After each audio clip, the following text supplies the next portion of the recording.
Por que o futebol sul-americano não é mais o melhor do mundo? Realmente, o futebol europeu é como no tênis, né? Os melhores são o tênis europeu, né?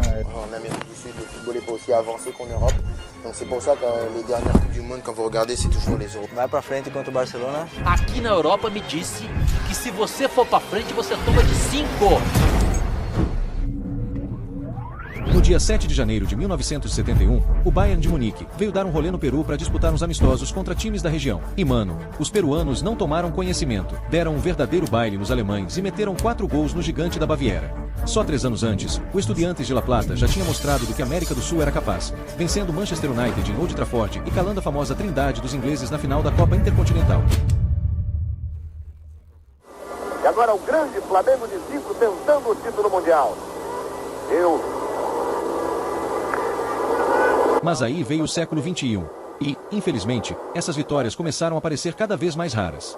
Hoje em dia, vencer um europeu virou uma façanha, algo que antes era praticamente rotina.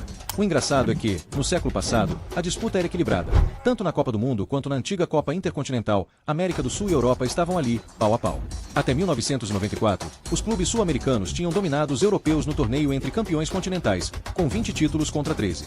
Então, o que mudou? Em que momento o jogo virou? O que levou ao fim da supremacia sul-americana? Desde que o futebol chegou por aqui, ele virou uma paixão absurda. Antes mesmo da UEFA existir ou da Copa do Mundo ser realidade, a América do Sul já estava à frente, criando a primeira confederação de futebol do mundo, a Conmebol.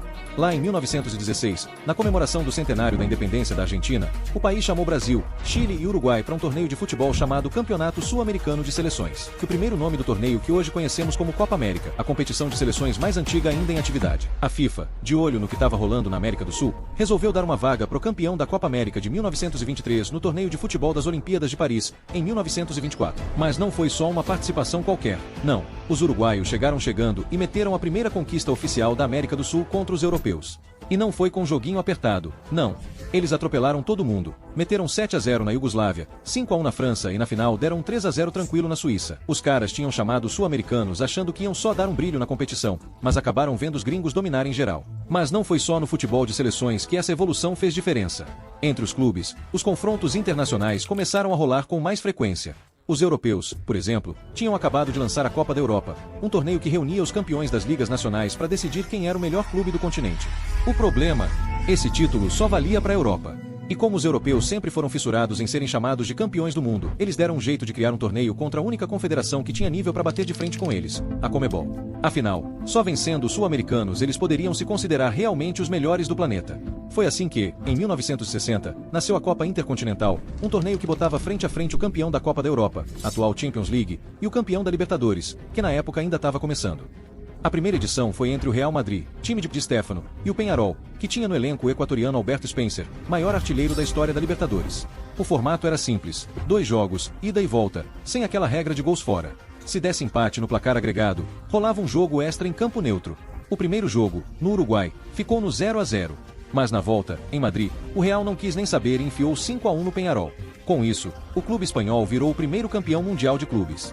E olha, o começo desse torneio intercontinental não parecia nada animador para os sul-americanos. Do jeito que o Madrid passou o carro nos uruguaios, dava até a impressão de que os times europeus iam dominar fácil essa disputa. Isso fez a galera do futebol se perguntar, será que esse era mesmo o nível dos clubes sul-americanos? Felizmente, pro nosso lado do mundo, a resposta veio rápido e sem deixar dúvidas. Não. Na segunda edição da Copa Intercontinental, o Peñarol lavou a alma e meteu um sonoro 5-0 no Benfica no jogo de ida, garantindo o título com 2-1 no desempate. Nas 2 edições seguintes, foi a vez do Santos de Pelé mostrar quem mandava. Primeiro, humilhou o Benfica de Eusébio com 3-2 em casa e depois enfiou um 5-2 no Estádio da Luz em 1962. No ano seguinte, bateu o Milan, provando que os sul-americanos estavam no topo. Depois de 3 títulos seguidos da Conmebol, os europeus reagiram com a Internazionale de Milão, que levou o bicampeonato derrotando o Independiente de Avellaneda 2 vezes seguidas. Em 1966, depois dessa sequência da Conmebol, os europeus voltaram a levantar a taça da Copa do Mundo. A Inglaterra venceu seu primeiro, e até agora único, Mundial. Enquanto isso, nos clubes, o Peñarol resolveu se vingar do Real Madrid e ganhou os 2 jogos da final por 2-0, levando o título em pleno Santiago Bernabéu. Chegamos então à final de 1967, um torneio que mudou tudo. Não só porque o Racing se tornou o primeiro clube argentino campeão, mas principalmente pelo nível absurdo de violência que o Celtic enfrentou no jogo de desempate. Os 2 primeiros jogos já tinham sido tensos, mas a coisa ficou insustentável na terceira partida, em Montevidéu. O que deveria ser um jogo de futebol virou praticamente uma luta de MMA, 5 expulsões, pancadaria nas arquibancadas, com torcedores do Nacional apoiando o Celtic por vingança contra o Racing, e até uma pedrada no goleiro escocês, que ficou fora dos próximos jogos. Esse episódio sujou a imagem do futebol sul-americano, que começou a ser visto como um ambiente hostil e perigoso. E a final de 1969 entre Milan e Estudiantes de La Plata só reforçou essa fama. O torneio já tinha mudado as regras para evitar jogos extras complicados, considerando agora os gols marcados. Mas essa final ficou marcada como uma das mais violentas da história. No jogo de volta, na Bombonera, o Estudiantes simplesmente ignorou o futebol e entrou em campo para distribuir porrada, chute, cotovelada, o que desce. O resultado: 3 jogadores presos, um nariz quebrado, suspensões vitalícias que nunca foram cumpridas. O Estudiantes, que já disputava a competição pela terceira vez seguida, ficou tão marcado pelas trapaças e pela violência que o árbitro teve que inspecionar as chuteiras dos jogadores antes da partida. O estilo cascudo do time virou piada até em campanhas publicitárias. Um comercial famoso na época, chamado Pimba, zoava o jeito argentino de dar botinadas sem aviso. Tudo isso só serviu para reforçar o estigma de que o futebol sul-americano era bruto, desleal e, acima de tudo, perigoso. Isso fez com que vários clubes europeus começassem a dar para trás e desistissem de jogar a Copa Intercontinental. A partir daí, a competição perdeu força, e os anos 70 ficaram marcados pelas recusas dos times da UEFA. Em 1980, para tentar salvar a competição e aproveitar o enorme potencial comercial, a Toyota assumiu o evento e resolveu o problema do medo europeu mudando a sede para o Japão. Ah, sim, também passaram a entregar um segundo troféu, chamado Copa Toyota, porque né, óbvio. Essa modernização reduziu a pancadaria nos jogos, mas a final única, ao invés de ajudar os europeus, acabou iniciando uma nova era de domínio sul-americano. A volta por cima da América do Sul.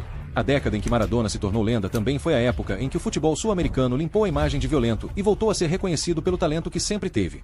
Entre 1980 e 1994, os sul-americanos passaram o carro nos europeus, vencendo 10 das 15 finais disputadas.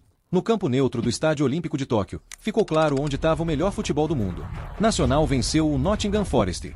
O Flamengo de Zico atropelou o Liverpool, o gigante da Inglaterra. Penharol bateu o Aston Villa e ainda teve o direito de chamar um repórter britânico de PIB, Guri, numa das entrevistas mais icônicas da história do futebol. Grêmio superou o Hamburgo. Independiente fez o Liverpool continuar com 0 títulos intercontinentais. A Juventus quebrou o domínio sul-americano depois de 5 anos, mas só conseguiu ganhar do Argentinos Júniors nos pênaltis. River Plate virou campeão dos campeões ao bater o Steaua Bucareste, que tinha vencido o Barcelona na Champions. Se Milan e Estrela Vermelha impediram que Colômbia e Chile tivessem um campeão, o São Paulo tratou de devolver a supremacia ao continente. Em um dos jogos mais bonitos do século, derrotou o lendário Dream Team de Johan Cruyff, o Barcelona de Stoichkov e Guardiola. E para fechar os 15 anos dourados do futebol sul-americano com chave de ouro, em 1994, o Vélez Sarsfield levou a taça para a Argentina, encerrando uma era de glória. Antes de 1995, a Copa Intercontinental tinha rolado 33 vezes, com os times da Conmebol levando 20 títulos. Depois do caso Bosman, até a extinção da Copa em 2004, só 2 títulos ficaram com a América do Sul e ambos foram do Boca Juniors. Enquanto isso, os europeus passaram o trator. Eles venceram a Copa Intercontinental reformulada, agora chamada de Mundial de Clubes, 8 vezes. Desde que o torneio começou em 2005 até 2022, a Conmebol só levantou 3 taças, contra 15 da UEFA. E o que os últimos anos deixaram claro é o seguinte: não só ficou mais difícil ganhar do campeão europeu, mas até chegar na final virou um baita desafio. Com a debandada geral de jogadores, a qualidade do futebol na América do Sul desabou.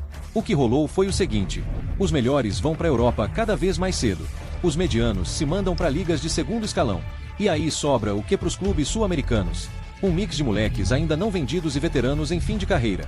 Algo impensável nos tempos de Pelé, Garrincha, Moreno, Tostão e Elias Figueroa, quando os caras passavam praticamente toda a carreira jogando aqui. Sem contar os que só iam para a Europa na reta final, ou que pelo menos ficavam bastante tempo na América do Sul antes de sair.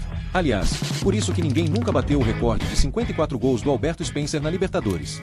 Hoje em dia, ninguém de alto nível fica tempo suficiente no futebol sul-americano para chegar perto dessa marca. Dá para botar toda a América do Sul no mesmo balaio. Mesmo com algumas diferenças entre os países, nenhuma liga da Conmebol, nem a mais rica e competitiva, consegue bater de frente com os campeões da UEFA. E não foi só nos clubes que a coisa desandou. No futebol de seleções, o efeito do caso Bosman também foi brutal. O revezamento de títulos entre continentes acabou, e a Europa começou a dominar as Copas do Mundo. Desde 1995, a Conmebol só ganhou 2 Copas, enquanto a UEFA faturou 5. Antigamente, os campeões mundiais jogavam em seus próprios países. Mas com essa fuga de talentos, a vantagem virou toda para a Europa. Teve um período em que o nível das ligas sul-americanas caiu tanto que até as seleções da Conmebol sentiram o impacto. E o domínio europeu só cresceu. O crescimento absurdo das ligas europeias acabou ditando o rumo do futebol de seleções. Quero um exemplo. Em 2006, a Itália foi campeã só com jogadores que jogavam na Série A. Em 2010, a Espanha era basicamente o Barcelona de Guardiola. Em 2014, a Alemanha campeã era praticamente o Bayern de Munique. Enquanto isso, as seleções sul-americanas viraram um combo de estrelas espalhadas pela Europa e jogadores atuando em ligas cada vez mais fracas na América do Sul. Isso criou uma baita vantagem para os europeus. Enquanto os sul-americanos se juntam a cada 3 meses para jogar uma data FIFA, os europeus contam com jogadores que treinam juntos toda semana nos seus clubes. Ou seja, eles já chegam na seleção com os entrosamentos e as jogadas prontas. Hoje, a quantidade absurda de estrangeiros nos times europeus fez com que a força da liga de um país não seja mais tão relevante para o sucesso da seleção. Tanto na Europa quanto na América do Sul, a ligação entre ligas e seleções foi quebrada. Nos melhores clubes do mundo, os elencos são cada vez mais internacionais, e os campeões mundiais muitas vezes jogam espalhados por diversas ligas. E, para piorar, o cenário para os clubes da América do Sul só vai ladeira abaixo. Os europeus estão drenando o mercado sul-americano de um jeito nunca visto antes, e a estratégia é simples. Levar jogadores antes mesmo da maioridade, muitas vezes antes de estrearem no profissional. Com isso, sobra quase nada de talento para quem fica. O resultado? Clubes que antes batiam de frente com os gigantes da Europa agora viraram apenas vendedores de jogadores, cada vez mais dependentes do dinheiro europeu. Aquela era de glória mundial para os clubes sul-americanos ficou no passado. O que antes era uma disputa equilibrada entre UEFA e Conmebol e muitas vezes até dominada pelos sul-americanos, hoje é um monopólio europeu. Os gigantes que um dia calaram times da Europa agora vivem só na memória. E é assim que o mercado do futebol acabou derrubando o futebol de clubes na América do Sul. Se curtiu o vídeo, já deixa o like e se inscreve no canal.